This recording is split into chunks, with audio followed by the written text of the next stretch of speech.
Kicking off the list at number 10, the Texas blind salamander. 3 red flags, right in the name alone. Texas, blind, and salamander. They say everything is bigger in Texas. Please don't let that be true for this creepy crawly, please. Unless you live around the Edwards Plateau in Texas, you don't have to worry about these guys while you're spelunking. The Texas blind salamander can only be found in the deep cave systems, and you'll know when you see it. It kind of looks like one of Khaleesi's dragons from Game of Thrones. It's got red gills on the back of their pale heads, and like many others on this list, it is adapted completely to the dark. These salamanders lost their vision, but it's totally fine. It's chill. They don't need eyes. They move their head around slowly, and they sense changes in water pressure. That's just the start too. How horrible. Let's do it. Number 9. Blind cavefish. So a lot of these creatures, if not all of them, they're blind. Spoiler alert, that's the fun beauty of this list. All of these creatures live in pure darkness their entire lives, so they need to find other ways to hunt. Some of them sense water pressure changes, but when it comes to the Mexican tetra, aka the blind cavefish, they don't even need eyes at all. Not even for show. Awesome. This is horrifying. They were discovered originally in 1936 in Sierra de El Abra, Mexico. If you thought your high school had clicks, you're not ready for the blind cavefish. Since they don't have eyes at all, cavefish rely purely on sonar clicks in order to stay in their respective schools. Yeah, not a bad click pun there, right? You guys are like, wait, why was he? Oh, I get it. Some of these fish will eventually see light, and that's not bizarre, but when that happens, they slowly develop eyes and vision. How insane is that? That's only if they're near surface rivers. Imagine just growing eyes and then seeing light. What a Wednesday that ought to be. Number 8. The olm. Okay, I'll give you one more before we get into the gross spiders. The olm, our number 8 today is, dare I say it, he's a little cute. He's kind of cute. I want to rub his little head. I don't know how laws work here at all. I just see a fish and I'm like, I hope it's not National Geographic, if that helps. I mean, the lack of eyes here is a little jarring, sure, but the olm compared to the rest of this list, it's a breath of fresh air. The olm was the first ever troglodyte to be discovered, meaning the first ever creature that lives purely in a dark cave. And given the fact that it's pale, eyeless, and it looks like a dragon, Croatia folk back in the 18th century, they thought that they were looking at a literal dragon for a hot minute. Yeah, more than fair, more than fair. I have unlimited resources online right now, and even so, 30% of me thinks that's a dragon, for sure. It can probably breathe fire, right? If you see this little guy, don't try and slay it. Leave it alone. Water pollution has made the olm a vulnerable species. We just did a list on extinct animals we're trying to bring back to life. Let's also preserve the blind dragons while we're at it, okay? Cheers. Hit that thumbs up for blind amphibians. Number 7, the cave robber spider. I warned you. I did warn you. You wanted it. Here it is. The worst thing ever. Welcome to Most Amazing. That's why we're here. That's why I'm here, rather. The cave robber spider, or Trogloraptor, can't tell which is worse there, oh my gosh, is a quick little cave predator that has a fun addition over your standard spider. Yeah, the cave robber has claws on the end of its legs. Yeah, you thought it couldn't get any worse, did you? Well, wrong. Here we go. The cave robber spider likes to hang from its web from, atop these pitch black caves. Then when it feels something a little too close for comfort passing down below, it snaps. It snaps its prey with claws, like a praying mantis, only in dark caves, and also a spider. I'm gonna be sick. This is horrible. If you live in Southwest Oregon, I am so sorry. Please do not explore any caves. Just stay home. Stay home, play Nintendo. That's it. Number 6, Kawaii Cave Spider. Hungry for more cave spiders, are we? No sweat, let's do it. This one does not have eyes. Sans eyes, no eyes. Somehow worse than the last one, right? First discovered in 1971 in, you guessed it, Kauai Island, Hawaii. One of our fans, Alan Bennington Castro, this one's for you, living in Hawaii. Yeah, how's the sun? How's the tan? This is what you get for living in paradise. It's referred to as the blind wolf spider, and if your palms are also sweating right now, they're one of the most rare creatures in the world, okay? So only 30 have ever been documented. More than fair.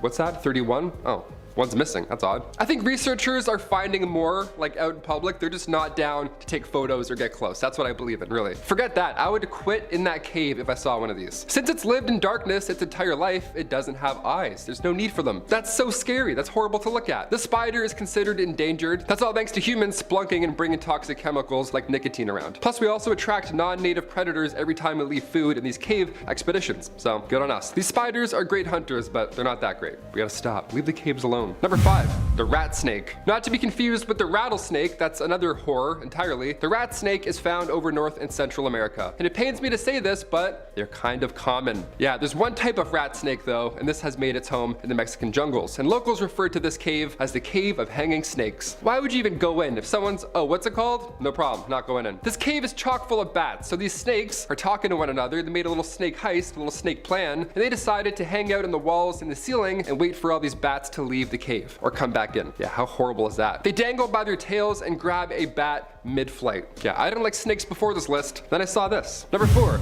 Priaticthus andrewsi. This species of cyprinid fish, okay, of course it lives in complete darkness, not new, but the wow factor here with this cave fish is that they have evolved to live in complete darkness for over 2 million years. They've been without eyes for a while, unlike the other fish that I mentioned earlier. They can only be found in Somalia, and it's the first ever animal in history that does not adjust its biological clock with the sun. How cool is that? Its days are around 47 hours long. A fish that can naturally process time and numbers without the sun. That's the coolest thing on our list today. I think that's definitely the coolest. Number 3. Cave crayfish. And we're back to creepy crawlies. I gave you a break there with the fish again, but sadly, there's more happening on the ceilings of these dark caves. Ugh. I'm Canadian, so I've seen crayfish in lakes and all that. Already, not a fan. Now we got cave crayfish? Come on, man. The thing with these troglobites is that they have a small amount of food their entire lives. They live in areas without the sun. That's a huge lack of nutrition. That's why they're all so pale. That's why they all look like me in February. Very pale. In turn, this crayfish is quite slow. We love that. Why rush, you know? Take it slow. Chill out, man. In fact, some of these cave crayfish have lived to be 175. Again, they like to take it real slow. Number 2.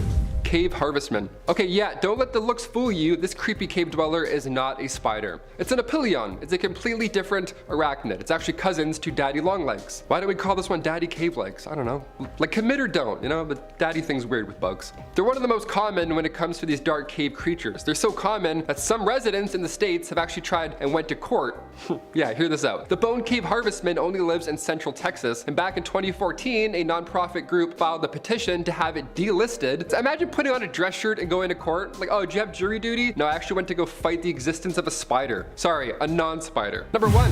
Cynocolipus. Yeah, we had to save the one that sounds like a Decepticon for last. That's only fair. The Cynocolipus, or Cynocolipus if you're fancy, is one of the coolest creatures I've ever seen. It looks like a shrimp with the head of a much larger ant. Take that back. Instead of cool, scary. It's a very scary creature. It's a cave-dwelling millipede. Here you go, folks. Nightmares for number 1. There you go. Out of the 6 known species, 5 of them are often found hiding in limestone caves in Southeast Asia, and they come in many shapes and sizes. But since they live in complete darkness, their legs are even longer than your average millipede, and it's pale, so you won't see it coming, really. Its antenna is also quite long too, so if you feel a little itch on the back of your neck, could be this guy right here. The only good news here is that their eyesight isn't all that dandy, right? But after everything I just said, does that really make a difference, do you think? No, it doesn't. At number 9, we have the Sassi di Matera cave homes. Aerial shots of this place are some of the most beautiful things that I have ever seen. Homes carved out of caves created 9,000 years ago. This is the oldest inhabited city on the planet. In the modern era, there have been improvements like running water and electricity to make these homes livable, but after World War II, this place was one of the most dangerous places you could live in Italy.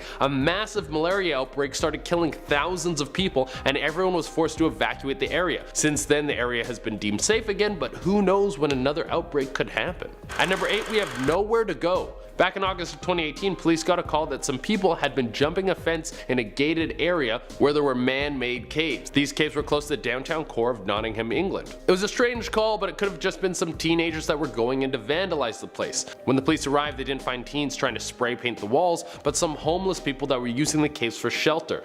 There was no violence. The police just went in and talked to them a little to try and figure out what their situation was. It was a very sad and scary thing to see. People who need to climb into a cave just to have somewhere to live. At number 7, we have Flagman. That is the nickname given to Steve Badigan, who has chosen to leave everything he knew behind him and go live in a hole that he dug out of a plot of land that he owns. He's right off the highway in Denver, and to him the idea of living a life of luxury is more repulsive than an eating challenge on Fear Factor. You remember that? When people were eating bugs and genitals for $250,000 for our entertainment? That was a beautiful time. Well, Steve probably doesn't even know anything about Fear Factor because he just grows potatoes and lives without any electricity. He's got a dog though, so I trust this dude. He's doing something right. The government wants to kick him off his land because he's living on residential land and his home is technically a giant pile of garbage. But he will not go down without a fight. He says nothing will stop him from living free in his little man-made cave hole. At number 6, we have Dan Suello. This isn't the first guy who has taken a look at his life and said, screw this. I'm gonna leave everything behind and just take off into the wild. Some people see the daily grind,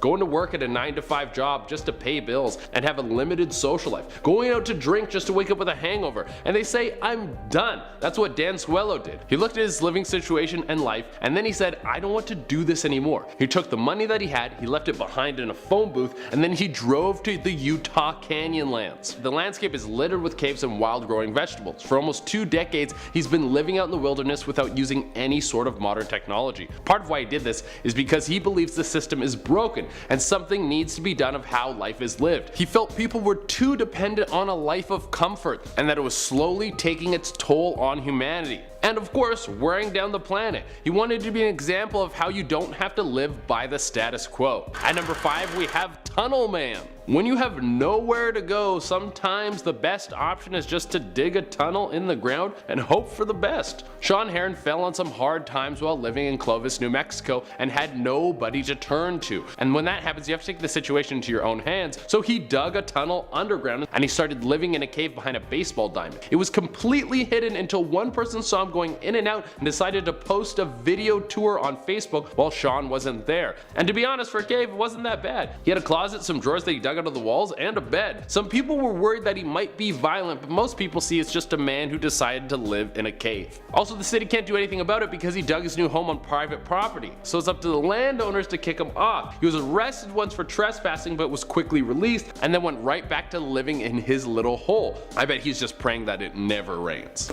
At number 4, we have the Silent Cave Baba. Throughout the jungles of India, there are people who've chosen a monk-like life and live in caves away from society. YouTuber Dakota of Earth was looking to find one of these men. He was known as the Silent Baba. Dakota ventured throughout the jungle looking for the orange cloth. It said that the entrance of his cave home was marked by an orange cloth and that his home was located under a waterfall. Just talking about this, it sounds like some sort of quest in a video game. Once he found this wise man in the cave, he did live up to his name. The man didn't speak a word. He communicated with some self-made sign language. Once he was there, the two sat down and enjoyed a couple of handmade rolled cigarettes. The whole experience seems somewhat mystical. When Dakota came to visit him, he gave him a shawl and a few bananas. It might be gifts like this that ensure the Cave Baba's survival, or he might have an unknown survival technique that we will never know because the Cave Baba has taken a vow of silence. And for our number 1 spot, we have the Iceman. This video was taken by some tourists going on a regular cave tour. While filming, they spotted this. Someone climbing up the wall. It's an Iceman. It's a ghost. Jesus, what is that? Like any good supernatural video, it's pretty hard to make out what we are looking at, but it does look like some sort of man with light blue skin scaling the wall. Could it be some sort of cave animal that we haven't discovered yet? Or is this a man who has somehow managed to live in an ice cave and learned how to climb sheer rock walls? It's definitely unsettling and you can hear everyone react in awe, but I guess we're gonna have to let this one stay a mystery. Number 10, the Nutty Putty Cave. That sounds friendly, but this is not a good story. You would think that when you hear the words rescue arrived that you'd be able to heave a sigh of relief. But in the case of John Jones in 2009, sadly, that wasn't the case. John Jones and his family loved exploring caves together and decided to do so again on November 24th, 2009 as a way to connect before Thanksgiving. John went off to find the birth canal, a narrow passageway that explorers had to infamously shimmy through with their body. He entered what he thought was the canal but soon got stuck. He was with 9 other friends and family members. His brother Josh tried to pull him out, but instead John fell even further, pinning his arms. He was now trapped 400 feet into the cave, 100 feet below the Earth's surface. Rescuers tried everything. They tried everything, but their only hope was a pulley system which eventually failed. After 27 hours, John passed out due to the strain on his heart because he was at a really weird angle, and at just 26 years old with a 1-year-old daughter, John passed away. Number 9, Pocan Bay. In Pocan Bay, there is a cave that looks welcoming at first with a friendly passageway but soon leads divers 117 feet below, trapping many inexperienced divers. Over the years, it has led to many lives being lost to its labyrinth of passageways. One of the most disturbing discoveries was a man found 54 meters down in 2002 with a knife lodged in his chest. His diving mask was removed, so at first police thought it was a case for murder. The man known as MK had gone diving with his friends, so it was plausible that one of them was to blame, but further investigation revealed that MK had actually gotten lost, ran out of air, and began drowning. As he swam up, he found a pocket of air, but not enough to sustain him until rescue came. He knew he was going to drown, so instead of drowning, he took his own life.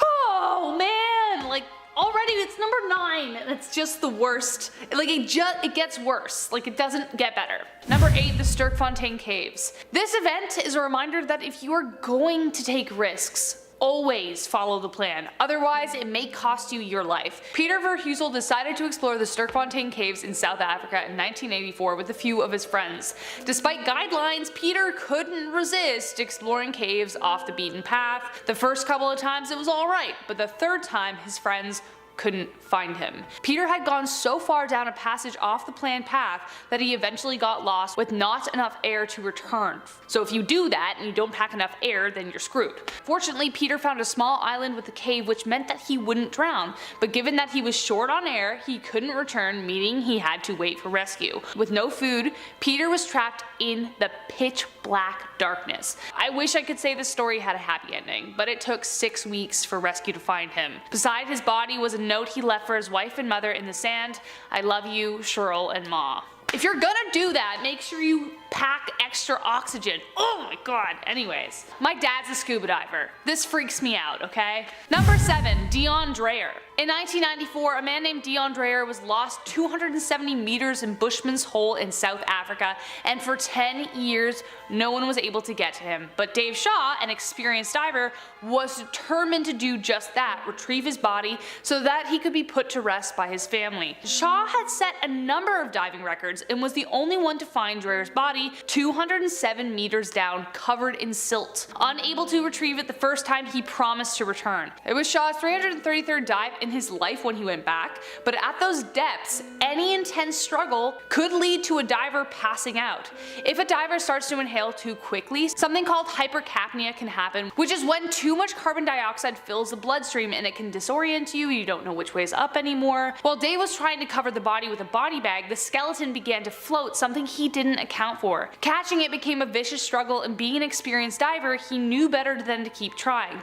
But as he began his ascent, to try again later, his light got snagged on the cave line. He was already disoriented from the earlier exertion and began to panic, and Dave eventually passed out and died next to Dreer. But later their bodies floated to the surface, making it possible for divers to retrieve them both. So in a way, he did make good on his word, but even as an experienced diver, things still went wrong. So prepare yourselves. Always. Number 5, the Mosel Cavern disaster. The Mosel Cavern disaster. In 1967, John Ogden was with 5 adventurers prepared to take on a 2-mile deep, uncharted part of England's Mosel Caverns. While they were already hours deep into their trek, it started raining. A lot. A full-on flood overwhelmed the entrance to the cave, sealing off any chance they had of escaping. Water poured in every direction, and soon a stampede of rushing water swept past them. As the water rose, Ogden was the only one able to reach a small crack of air in the rocks ahead. Ugh, so sad. There was only room for one, and the rest of his team perished in the waters below. I can only imagine the absolute terror he must have felt alone and trapped in a narrow crevice. Still, he survived as long as possible, but by the time they found him, he too had died. Number 4, the Plur Caves. So by now, right, we know that splunking in caves in general can be terrifying, but add scuba gear and it's a whole other level of craziness. A group of experienced divers decided to enter Norway's Plur Cave in February 2014, and they would be some of the last to do so. The pond that led to the cave had frozen, so they cut a hole in the ice before diving in. The plan was to swim to the other side, but one of the scuba divers named Jari had gotten halfway before he gotten stuck in a narrow passage. He panicked, and in order to prevent hypercapnia, his friend Patrick handed him a cylinder to limit the carbon dioxide in his system. To his horror, as he tried to switch, Jari helplessly swallowed water and died. Patrick had to stay calm, otherwise the same fate would meet him, and therefore had to abandon his friend's body and keep going. Another man named Kai was behind him with another man named Jari, who also ran into some trouble. Jari, upon seeing the body, panicked and sadly fell to the same fate despite Kai coming to his aid. As Kai was the last diver, the exit was now blocked and he had to trek back the way he came. He emerged 11 hours later, and it wasn't until 2 months later that the bodies could be retrieved secretly by the same men who left them, because they closed the Plur Cave. The Plur Cave is now closed to even the most experienced divers. No one is allowed. Alright guys, we are coming up to our top 3, and if you like this video and want to see more like it, you know what to do. Press that button. Tell us you like us. Subscribe for more. It makes us happy, and then we like making you happy, so. Number 3, the Cave Creek disaster. In 1995, 17 students were visiting New Zealand's Cave Creek and everything was supposed to be fine. They had a guide, The weather was fine. They weren't exploring narrow crevices underwater. The path was designed for tourists like them. But then, a couple of students noticed a flimsy looking platform. As teenagers are wanted to do, they made fun of it, assuming that it was stronger than it looked, so they jumped on it. But the builders had made a deadly mistake. They had used nails instead of bolts to secure it in place and had no engineering background. The platform gave way and the students plummeted 130 feet onto rocks. One survived by gripping a handrail all the way down, but out of the 17, only 4 survived. Number 2, Pinkin Plains Cave. Mixing in some happier endings in our top 10 list, we have the story of Andrew White and his team. In 1988, Andrew was with a team of 15 people excited to explore one of the deepest caves in the world. A rare cyclonic storm had other plans for the group when it caused the middle section of the entire cave to collapse. They were trapped underground and couldn't go back the way they came. They hung tightly next to a small ledge and the roof above them looked as though it was about to collapse. Andrew took on the courageous task of swimming through the water to find a way out. It took the team over 24 hours to be let out, and thankfully, they all survived! Yeah, like the first story we have where they all survived. Luckily, Andrew recorded the whole thing and ended up releasing an award-winning documentary called Nullarbor Dreaming.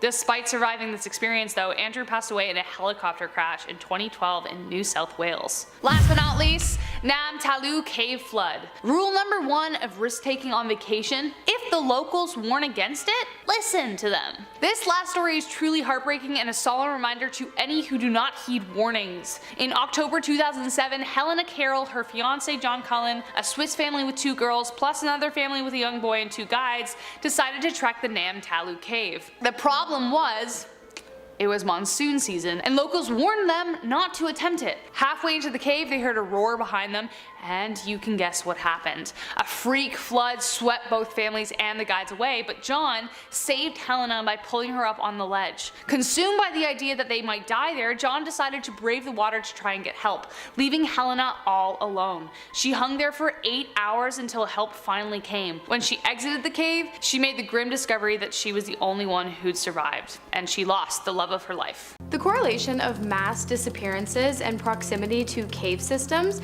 is something that I learned about recently, and it sent me down a major rabbit hole. From winding claustrophobic chambers, dangerous terrain, and even hauntings and aliens, creepy cave stories are super captivating. Starting off strong, we have Murphy's Cave, commonly referred to as Mark Twain Cave and the Lost Boys. Murphy's Cave, found in Hannibal, Missouri, was discovered between 1819 and 1820. The cave is 3 miles long with 4 separate entrances and 260 passages, along with a year-round temperature of 52 degrees Fahrenheit, 11 degrees Celsius, so pretty cold. 57 years ago, on May 9th of 1967, the group of 3, by the names of Joey, Billy, and Craig, set out to explore the extensive cave system after having their interest sparked by Joey's apparent sighting of an alien spaceship over a nearby cliff, and after being warned multiple times not to enter the cave due to the extreme dangers they might face if they did. But of course the warning was unheeded and the boys set off on their expedition. When they did not return home in the evening, the first reported instance of chaos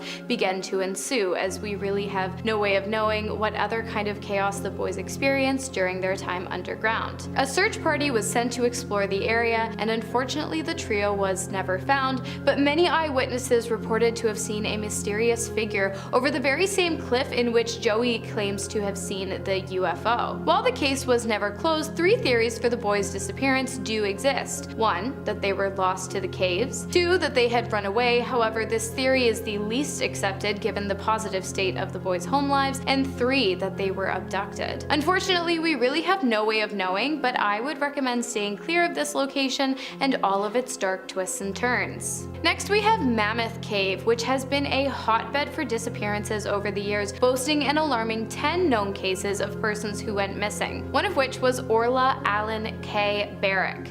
The woman was last seen around 2 p.m. on April 12th of 1996 and went missing that same night and was never seen again. When police forced their way into her home, they found blood on the carpet and a burnt cigarette on the shelf. Barrick's hair was also later found in the Green River surrounding the cave, but no body was ever located. Next was Michael Leyland Vincent, who disappeared in March of 2011, an ex-convict who lived near the cave. In 2004, a 54-year-old man by the name of Roland Baldwin met a similar their fate after going for an ATV ride near the caves, after which he never returned. When a search group went out to the area in an attempt to locate the man, all they found was the ATV abandoned, along with Baldwin's glasses, shoes, and an unfinished bottle of whiskey. Tony Ray Cheot, Josephine Petit, Walter Greg Flower, Lost John, and 3 Jane Does were also reported to have gone missing in and around the cave, and how many others might have met the same fate, we really have no way of knowing. Next we have Kenny Veach, who was a hiker, YouTuber, and Area 51 enthusiast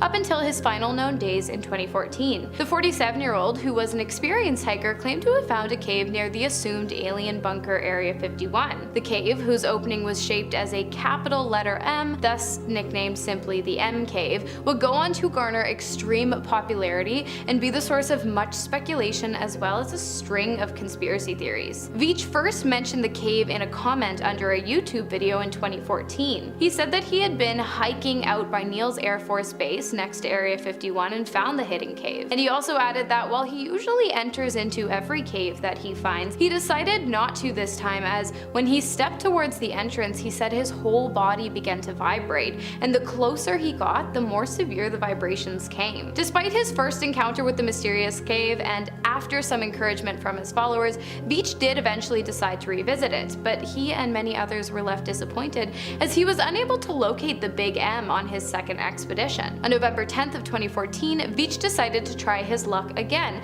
and headed out to try and find the cave once more, but unfortunately that was the last anyone ever heard from him, as he did never return home from his final voyage. Speculation as to what could have happened to Kenny took off and ranged from Veach uncovering government secrets and alien forces all the way to being mauled by an animal or perhaps even faking his own death. However, one comment left on the missing YouTuber's page posted before his final expedition really stood out. The comment read, "Do not go back there. If you find the cave entrance, do not go in. You won't get out." Sand Cave, also known as Kentucky's underground enigma, is up next. The cave is no longer accessible due to safety concerns after a man by the name of Floyd Collins was trapped in its sandy maze for 18 days and was later found dead within its walls. Floyd, born July 20th of 1887, was an American cave explorer in the state of Kentucky. He lived to be just 37 years old after an accident occurred during an exploration in which Collins had hopes to discover a new entrance to the nearby Mammoth Cave, and of which he did not return. Floyd was a highly experienced explorer, so when he didn't make it back from his expedition, people naturally began to worry, and so a search team was sent out after him, of which only 2 were able to successfully reach the man. It appeared Floyd had become trapped by a rock that had fallen from the unstable sand and limestone walls of the cave, and many men spent many days attempting to come up with a solution for his rescue, during which Floyd's brother, Homer Collins, would slink down into the place his brother had been captured by the mountain's underground tunnels and provide him with food and water, all the while trying to remove the rubble that held him in his place. Unfortunately, though, he was unsuccessful. On the 18th day, however, rescuers were able to finally reach Floyd, but the efforts proved to be futile as Collins had sadly passed due to exposure from the elements, and not only that, but the sand cave had sealed Floyd's body within his walls. So it wasn't until several months later that his body was able to be extracted and he was buried near his family's home. However, it seems he was eventually moved, as his body now rests in the Mammoth Cave Baptist Church Cemetery as a tribute to his work in cave exploration. Cathedral Caverns, yet another culprit for a life-threatening disappearance on March 22nd of 2000, when a young man by the name of Justin Lovett disappeared inside the popular tourist attraction located in Langdale, England. The entrance to the cave is an impressive 126 feet wide and 25 feet high, and makes way to a 0.75-mile-long walking path. Inside the cave you will find a frozen waterfall, and as you venture further, a giant forest of massive stalagmites protruding from the floors of the cavern. So while it is really no surprise that Lovett wanted to explore the cave, what was surprising was the fact that he didn't return home that night. Fearing the worst, his mother put together a search party to canvass the pitch-black cave for any traces of her son Justin, who anything in the darkness. Thankfully, after just 8 hours of having disappeared into the cave's vastness, Lovett was returned to his mother by a group of rescuers. He said the experience was a warning not to attempt something like this ever again without 3 sources of light and the accompaniment of another person. Next on the list we have a Vortex Spring, an underwater cave system in the state of Florida, also the largest diving facility in the state. The site boasts multiple man-made caves as well as a cavern with depths of 115 feet, 35 meters. Snorkeling in the area is open to the public, but to dive into the tunnel-like cave systems requires both dive and cave certifications, both of which Ben McDaniel had previously obtained before taking his last known dive on August 18th of 2010. McDaniel, age 30, born in Memphis, Tennessee, was working on becoming a dive instructor in the hopes of opening up his own dive business. On the day of his disappearance, he had successfully completed a morning dive at a depth of 58 feet, 17.6 meters, after which he refilled his tanks in a nearby dive shop. Around 7:30, he began to attempt his second dive of the day, of which he unfortunately never returned. Left behind was McDaniel's truck, wallet, driver's license, dive logs, and a map he had made of the Springs cave systems. The last known person he had spoken to was his mother in a phone call before his descent. For months after the disappearance, dive experts searched the area except for an extremely dangerous area in the back of the cave system, and no body was ever recovered. The only trace of McDaniel's found within the massive cave was 2 air tanks placed together near the underwater entrance, which seemed odd since generally tanks would be placed apart from one another as life-saving pit stops should a diver ever become low on oxygen when making their trip back up towards the surface. While Ben McDaniel is believed to have drowned within the cave, he is still classified as a missing person today. Okay, this next one is Bome Cave. The cave was discovered in 1961 in Perry County in southeastern Missouri after a sinkhole revealed a natural underground tunnel system. When the cave was found, scientists discovered that it was home to several unique and uncommon species, including amphipods, cave salamanders, and grotto salamanders. Not only that, but footprints discovered in the still soft mud were determined to have been made from an extinct species of jaguar. On June 9th of 2022, a report was filed after a 13-year-old dog by the name of Abby went missing from a Missouri home located near the cave. It seems as though the animal had just vanished, as no trace of its presence could be detected anywhere in the area except for a few of her footprints near one of the cave's entrances. On August 6th of 2022, a recreational cave explorer by the name of Rick Haley visited the site in an attempt to map the cave, but he ended up with way more than he bargained for when he heard the sound of Abby's barks coming up through the walls of the cave. A rescue mission began that involved moving the dog through a 500-foot, 15-meter vertical climb through the tight walls of the cave. Now this one is a feel-good story as the rescue was successful and Abby was returned home after having been missing for just over 2 months within the tight confines of the cave. How she survived, we have no clue, but we're really glad that she's okay. The Chinhoyi Caves are up next. The beautiful caves located in A1, north central Zimbabwe, which are made up of limestone and dolomite and contain a beautiful pool that goes 200 meters, 656 feet deep, were used as a hiding place during wartime in Africa. Not only that, but the caves are famously guarded by many spirits who are said to punish those who enter and do not comply with their specific set of rules for respecting both them and the cave. Some of these rules include explorers of the cave having to ask permission for entry, not being able to show panic or fear, nor being able to laugh while inside its cold walls, as well as not partaking in any mischief. The punishment for these offenses? One would disappear within the cave, never to be seen again. It is also said that it's impossible to throw stones into the pool of the cave, which some claim to be never ending, as the spirits living there would stop the stone from ever hitting the surface of the water, thus no ripples exist within. Locals claim that there have been many disappearances over the years due to misbehavior on the grounds, but no official reports have ever been filed. Next up we have the Wind Cave, discovered in 1881 by brothers Jess and Tom Bingham after they had heard loud whistling noises coming from a small hole in the ground, the cave's only original natural opening, which was later expanded upon to allow for exploration of the site. A vast underground cave system located in southwestern South Dakota, whose many chambers are lined with honeycomb-like calcite structures. The area became a popular destination for hikers, one of whom was named Rachel Cox. On October 22nd, 2nd of 1989, Cox, age 18, along with a group of others, was partaking in a mock search and rescue mission inside the cave when Cox thought she had seen one of her instructors slip through a small passageway inside. She and her partner followed, but after realizing they had gone the wrong way, her partner slipped back through the hole from which he came. Cox waited, then decided to do the same, but suddenly her lamp went out. She stood in darkness, waiting for her partner to return, but after a few minutes she decided she could just as easily feel her way back to the crevice and crawl out herself. Only she crawled through the wrong space and wound up even more lost than she had been just moments before. Over the course of her 36-hour disappearance, she became cold and desperate, cursing herself for being stupid enough to crawl into a crevice when her lamp was so low on fuel, and Cox even admitted that at one point she believed the cave had begun speaking to her. When she was finally rescued, she saw a bright light as a man with a big beard reached out his hand and asked, "Rachel, are you ready to leave now?" Rachel, exhausted, replied, "Are you God?" and then waited another 2 hours as the team of rescuers pulled her shaking, dehydrated, and weak from the cave back into the outside world. And finally we have Ellison's Cave, the 12th deepest cave in the United States.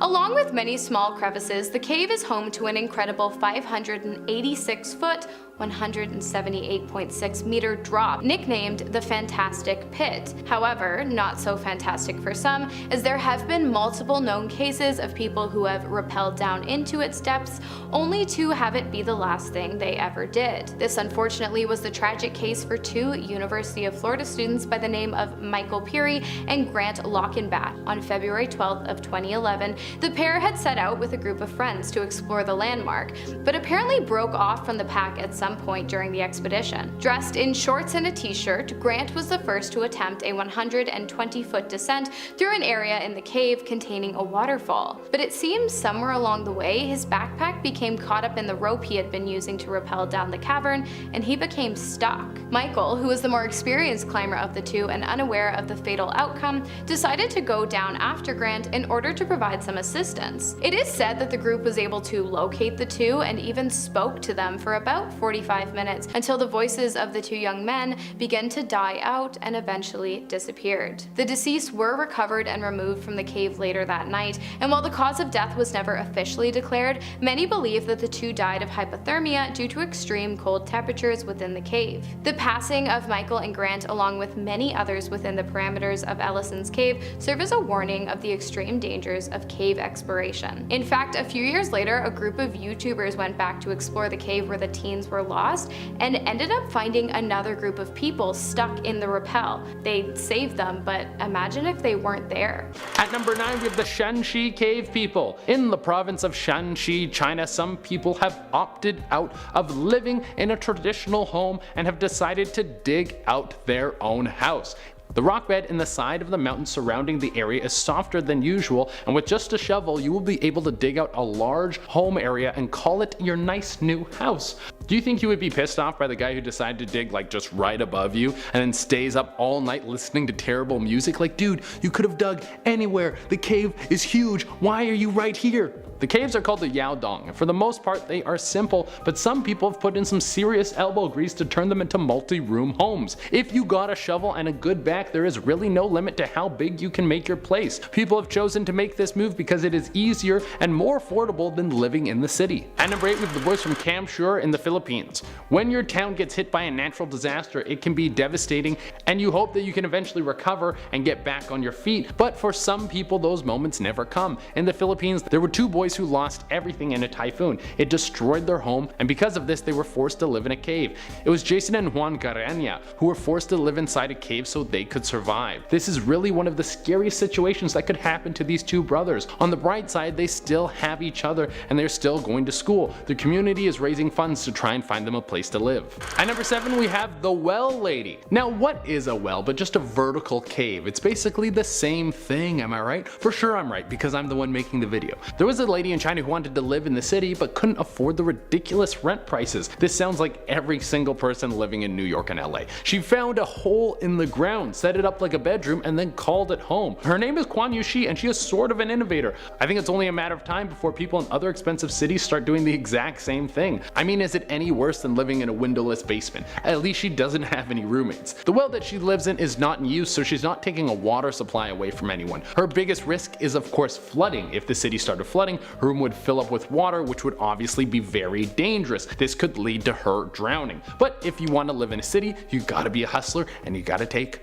big risks to get big rewards. At number 6 we have Syrian Shelter. Syria has been at war with surrounding countries for years. For the people who no longer wanted to deal with the constant threat of death, there was a few options left. Leave the country or go live in caves underground. There's a whole community of people who decided to use the shelter of the earth to protect them from the travesties of war. They had no option. They didn't want to die and they couldn't afford to leave. Many of these people have families who care about them. Leaving them behind is not an option. At number 5 we have the Bosnian Caveman. All I know about Bosnia is that meme about Croatia not letting them use the beach at all or ever want to go for a swim. That meme is absolutely amazing. It's so good, it was all over the internet. Also, I had a buddy when I was in high school who was from Bosnia who introduced me to putting salt on tomatoes and just eating it, which is bomb AF. It's so good. But I also know this guy now. He decided that he didn't want to live in the city and moved into the caves in the mountains. He built his own little hut and then just moved right in. The only problem is the winters are brutal. He's got a cane, but he doesn't let it slow him down for a second. He has all his blankets and everything ready to go. I will say that this is very dangerous living for a man of his age. If he gets hurt, there will be no life alert in the mountains to come get him. No one will come up to find him. He will just be stuck up there and probably freeze to death. But he is committed to his lifestyle, and I mean, everyone else is eventually going to die too, so might as well do it doing something you love, even if that means living in a cave by yourself. At number 4 we have the Veta of Sri Lanka. Some people don't want to join the world of self-driving cars and social media, and I don't really blame them. All these things just really make things more complicated. And there are the Veta who live in the forests of Galoya. They have chosen a life that takes them back to the roots. They live in a community that hunts for their own food and will make work of whatever the earth provides for them. When it comes to housing, they have broken it into 2 sectors. Some people build their own homes out of mud and stones, huts that protect them from the elements and wandering predators. Other members get to live in the intricate cave systems. You usually don't get this opportunity until you're an older member of the tribe. The caves are fancy living, so what this tells me is that it doesn't matter how far back in time you go, there will always be a system of hierarchy. Even people hunting and living in mud huts have older people living in nicer places than them. The boomer culture vibrates through everything. And for our number 1 spot we have Mamoto Musashi. This might be the greatest sword fighter who has ever lived. He is one of the most famous people in all of Japan, and his story has been transported into books, television, movies, and I wouldn't be surprised if he had made it into a few video games as well. For those of you who don't know, Mamoto Musashi was a samurai who lived from 1584 to 1645. He mastered the techniques of fighting with 2 swords and would travel through the land looking for opponents. People who were master samurais or people who had mastered other weaponry. He would challenge them to a duel to the death. In 61 fights, he was never beaten. This guy went 61-0 in life or death battles. Beyond his mastery of the sword, he also wrote the Book of 5 Rings, which is studied by some of the most successful people in the world today. The book highlights the concept of strategy, how this is the one skill that Musashi learned, and through that skill he was able to learn all other skills. He wrote this book in the later stages of his life when he was dying from cancer. Most of this time he spent living in a cave. He used it to seclude himself and focus on his meditation. The cave has been named Rigonado, or Spirit Rock Cave. It is now considered a sacred place. Since this guy was one of the most deadly warriors who ever lived, I think he deserves to be on the top spot of this list. Coming in at number 10 now, we have the Hellfire Caves. With a name like that, it obviously had to be on the list. These caves in England sprawl for a quarter of a mile underground and were first excavated in the 1700s. The man responsible for the excavation was Francis Dashwood. He was the co-founder of the Hellfire Club, a secret society said to have held meetings in the caves. As the years rolled on, the caves became famous for the group's supposed dark rituals, orgies, and devil worship. The group eventually disbanded, but something seemed to stay behind there. Those who visit the caves say they feel a presence, the ghosts of the members still wandering the dimly lit rooms. Apparitions appear and then disappear in front of people's eyes. Echoes come from nowhere and last for ages, and a deep sense of dread grips people as they go further into the caves. Next up at number 9 now we have the Bell Witch Cave. According to legend, in 1804, a farmer called John Bell bought some land in Tennessee for his family to live in. There was a cave on the property which locals claimed was haunted by a woman called Kate Batts, who felt she was cheated by the Bell family in the land purchase. By 1817, strange sightings had started happening of animals and apparitions. The family would hear knocking on their door and dragging along the walls outside of the house. When they went to investigate, there was always nothing there. They began to hear choking and growling noises. Their youngest daughter was scratched by unseen forces. She had her hair pulled and was beaten to a pulp. Once the family were driven out, the hauntings seemed to stop. Locals say the Bell Witch returned to her cave, where she still remains to this day. Visitors can take a tour, but it is not for the faint-hearted. Moving on to number 8 now, we have the Cave of Cili. The ancient Greeks, like many cultures around the world, believed there were certain portals on Earth to the underworld and that naturally they should be avoided. To them, the Cave of Cili was one of them. It's located in the ancient Greek settlement of Cumae, near what is now modern-day Naples. According to legend, even birds won't fly over the cave for fear of being pulled into the underworld. Locals say the 700-year-old oracle of the dead called Priestess Cili guards the gateway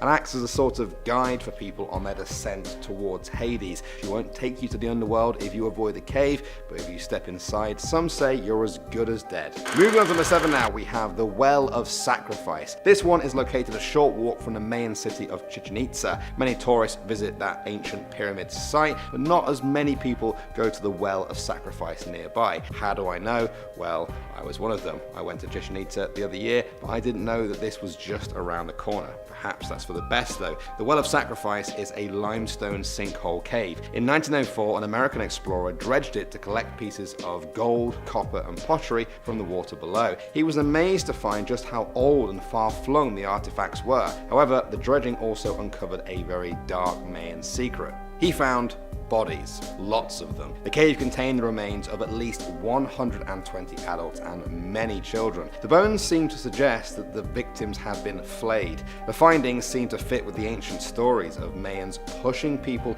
into the hole while they were still alive. The 65-foot fall into the water probably wouldn't have killed them, which meant they drowned while trying to use their broken limbs to stay afloat.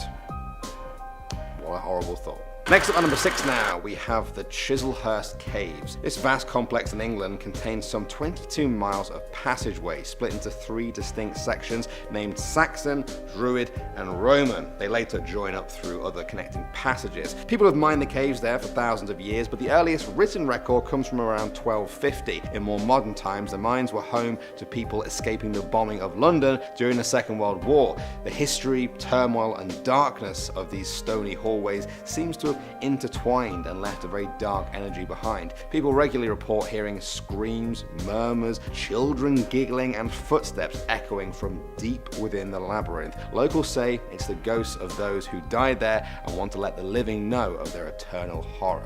Moving on to number 5 now, we have the Moaning Cavern. These caves are found in Vallecito, California, and when people say they moan, they aren't kidding. Areas whip through the caverns, creating this sort of strange moaning sound throughout them. That's the official explanation anyway. Locals have a different story. They say it's down to the Tommyknockers, strange, mythical leprechaun-like creatures. Some believe they are the spirits of those who have died in the caves over the years. Why are these Tommyknockers there? Well, opinion is divided on that too. Some say the creatures are warning cavers of potential collapses. Others say they are actually evil spirits who cause those collapses which kill people. Either way, many people avoid the caves because they don't want to take the the risk of finding out which way they will go. Coming at number 4 now, we have Robbers Cave. This one is located in Nebraska and has long been known as a sacred meeting spot for the Pawnee Indians. The cave system lies directly below an area where the tribe used to carry out traditional practices such as healing,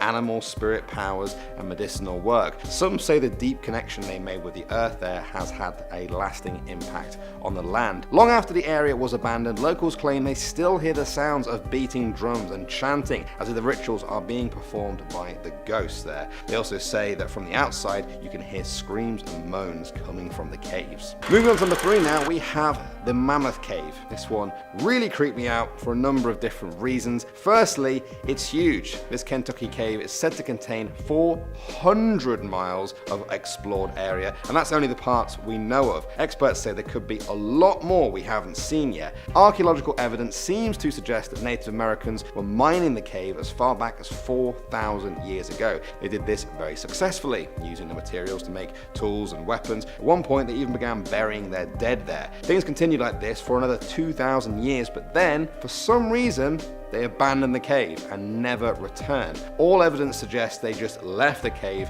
and never went back again. What was the reason for this? Did they find something horrific in the depths of the cave system, or did something find them? The only way to find out is to keep exploring it.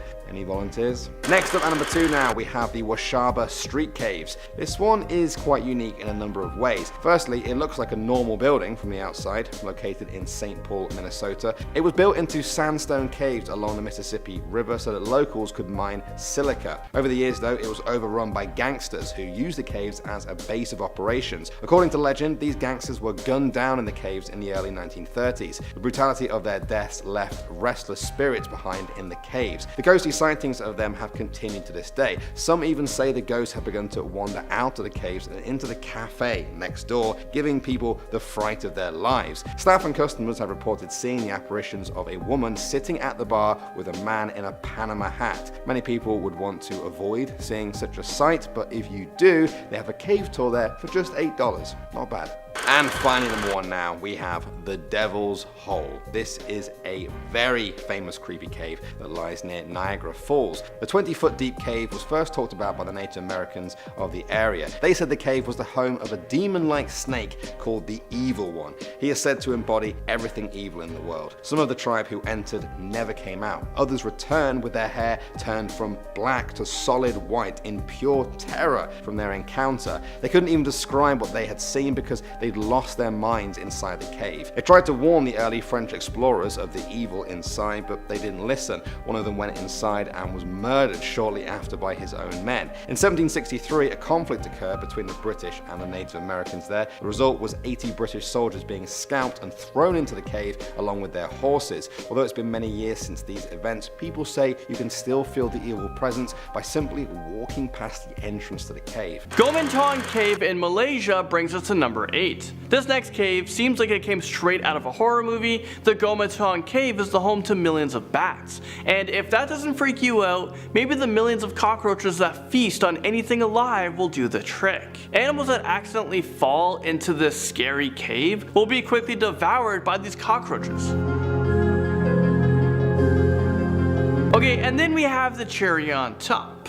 This place also has enormous cockroach-eating centipedes that scurry along the cave walls. So don't ever go inside of this cave without wearing one of those sealed up bodysuits, or better yet, don't ever venture inside of it at all. Number 7 takes us to Nobile Cave in Romania. This place is also known as the Poison Caves because it is rich in hydrogen sulfide and carbon dioxide but low in oxygen. But despite this, creatures are living in the cave and they have been separated from the outside world for the past 5.5 million years. Inside of this dark cave, there are spiders, scorpions, wood lice, and centipedes crawling along the walls, and many of them haven't even been seen by humans. So who knows what else is lurking inside the shadows? The Cave of Sybil descends onto our list at number 6. There are some pretty creepy natural formations around the world where people think that these are entrances or even gateways into hell. One of the oldest known entrances to the underworld is this cave right here.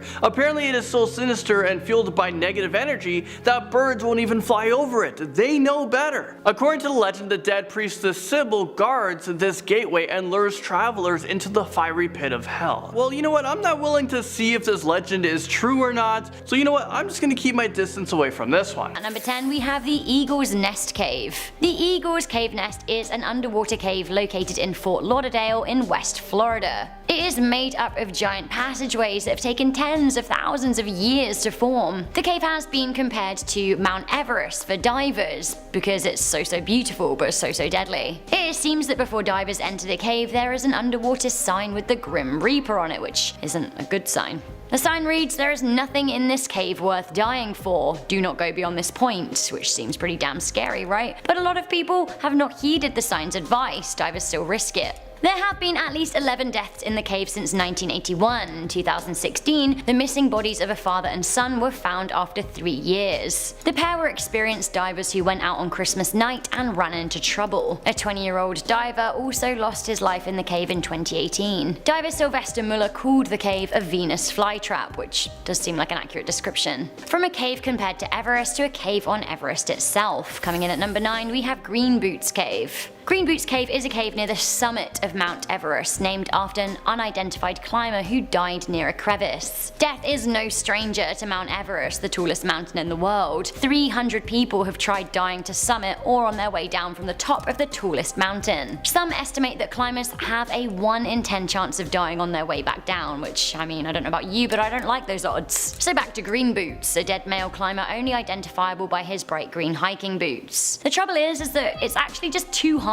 to recover a corpse from the top of Everest. Often they're just left there and they become kind of morbid landmarks, which is exactly what Green Boots became. He was lying on his right side with his face towards the mountain, and he was very visible between 2001 and 2014. He disappeared for a few years, but he returned in 2017. It's thought that stones were covering for him a bit. In 2006, a British climber, David Sharp, also dived in Green Boots Cave. Sharp summited too late in the day and took shelter in the cave, where he died alongside the mystery corpse.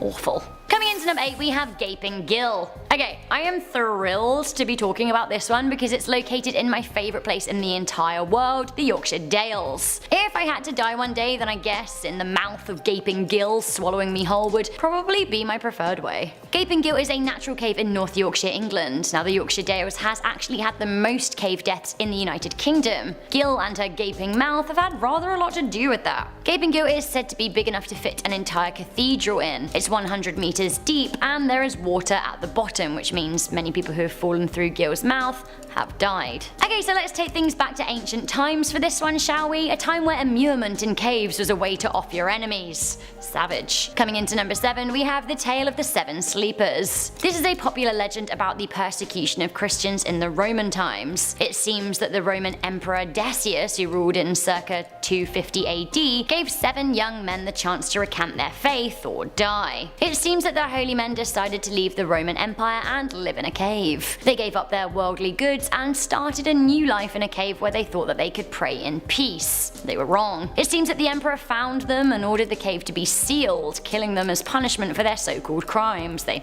never got out. The story appears in multiple fables and a similar tale is evident in the Quran. The location of the cave is said to be in Amman in Jordan, which is now a tourist location, but a lot of other places also claim to be home of the cave. The next cave was the inspiration behind the 2016 movie The Last Descent. Coming into number 3 we have the Alderley Edge Mines. The Alderley Edge Mines are found in the Peak District near the east of Cheshire in England. It is thought that the mines date back to the Bronze Age, where ancient humans would mine for copper. The caves are vast, but one in particular has proved very deadly. The mines were in constant use between the 1600s to 1877 after yet another nasty accident. After the caves closed as working mines, they were explored by adventurers, but actually it seems that they were just as deadly. Scores of people died or were hurt as they descended into the dark depths of the cave. Famously in 1929 the bodies of 2 men were found a month after they'd lost their way in the tunnel tunnels. It's said that they still haunt the space today, which is now only accessible by caving clubs, although that hasn't stopped some people exploring the area. Interestingly though, the town of Audley is also associated with a legend of King Arthur and Merlin. It's said that Merlin watches over the town and that one day he will rise when the country is in great need and desperate for a savior. And we're starting off this list with Kenny Veach. Kenny Veach was an experienced hiker and explorer who went missing in 2014 while searching for a peculiar cave in the Nevada desert. Kenny shared in a YouTube comment that he had encountered a mysterious M-shaped cave near the Nellis Air Force Base around Area 51, which had apparently caused his body to vibrate. Encouraged by other commenters,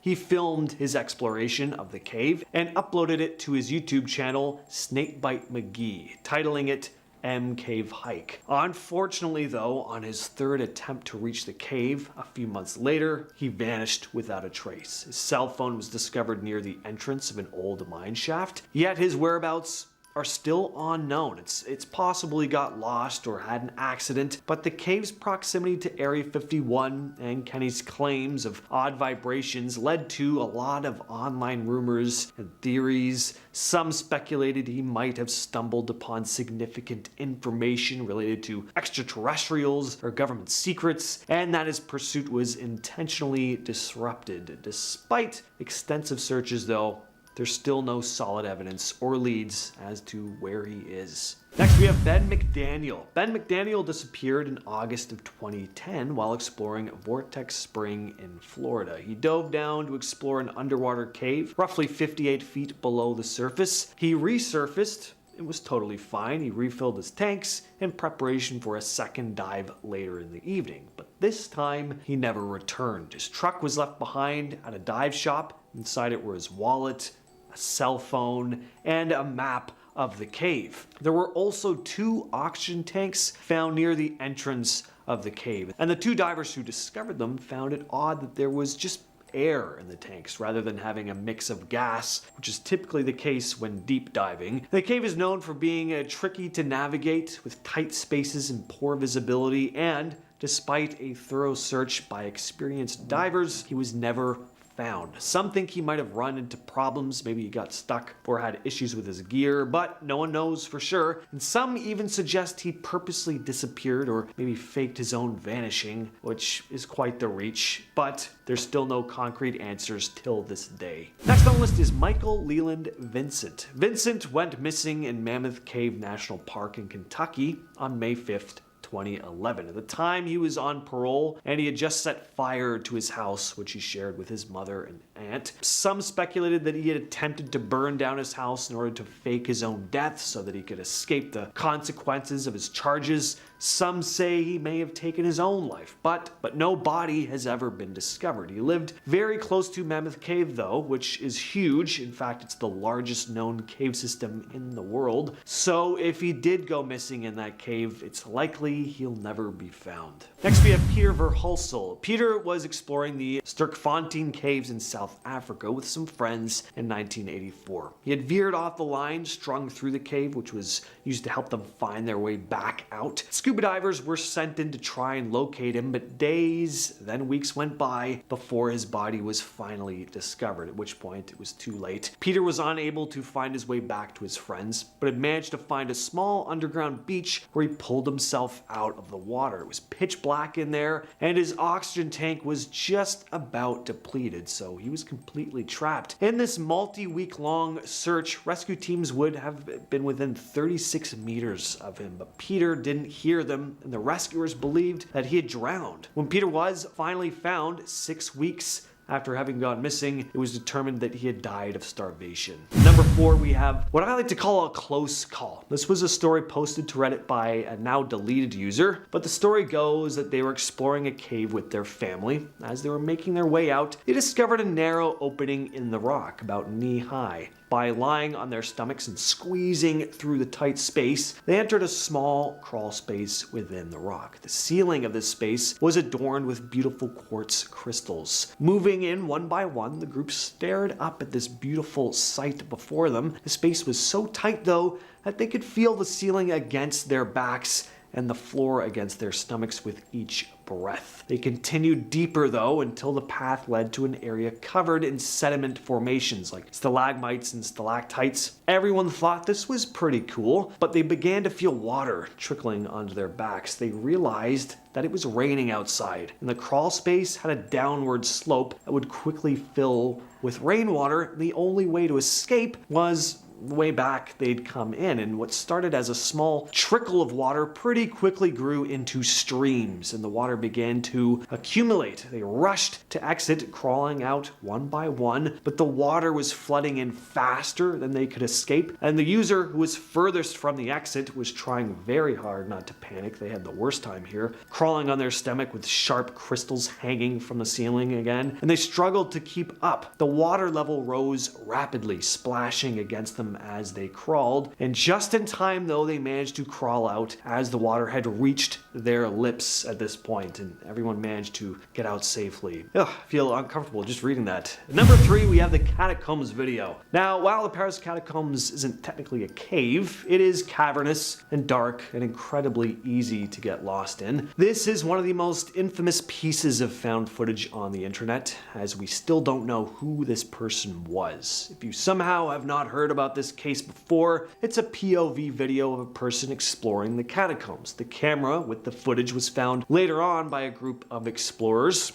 Most of the video is pretty mundane until you start to notice that the person behind the camera seems to be getting increasingly more distressed. He starts to pick up his pace, pointing the camera around in a frantic manner as if realizing he's lost and is starting to panic. Then he's in a full-on run. The video ends with the cameraman finally dropping the camera and just running deeper into the shadowy depths of the maze of catacombs as the camera continues to film before finally running out of battery. John Edward Jones. In 2009, John Edward Jones went missing in Nutty Putty Cave, Utah. John was exploring the cave with his brother when he got stuck upside down in an uncharted narrow passage which he had mistaken for a section called the Birth Canal Passageway. Despite efforts to free him, John remained trapped in the tight space. Rescuers worked tirelessly to try and retrieve him, but in the end, they were unable to save his life. The challenging conditions of the cave made it extremely difficult. The passage was only about 10 inches wide in some places, and it was positioned at a steep angle. The rescue operation involved pulleys, ropes, and other equipment to try and free John. They even brought in specialized teams from around the country to help, but unfortunately, after nearly 28 hours of being trapped in this upside-down compressed position, John suffered cardiac arrest. Because of the dangerous conditions and the risk to the rescuers, it was decided the best course of action was to just close off the entrance to the cave, sealing it with concrete to prevent further access. And finally, we have the rescue. I thought I'd finish off the video with an uplifting story for once. Let's leave things on a good note. Uploaded in 2016 to the YouTube channel Exploring with Josh, the group of friends were exploring Ape Cave in Mount St. Helens, Oregon, when they made a pretty shocking discovery. At the start of the trek, the cave is very spacious, but pretty soon the group were on their hands and knees as they had moved further and further into the cave. It was becoming increasingly more low and narrow, and one of the guys suggested they just turn back, saying, "I don't think this is worth it, man. I don't think we're meant to crawl this far," but they continued on, and it's lucky that they did, because they came across a young girl who had got lost in the cave somehow. She didn't have anything on her, no light, nothing, but she'd managed to crawl in that far. The boys were able to bring her back to safety, where she was reunited with her parents. Luckily, she hadn't been in there very long. If they hadn't decided to explore the cave that day, who knows if she ever would have been found.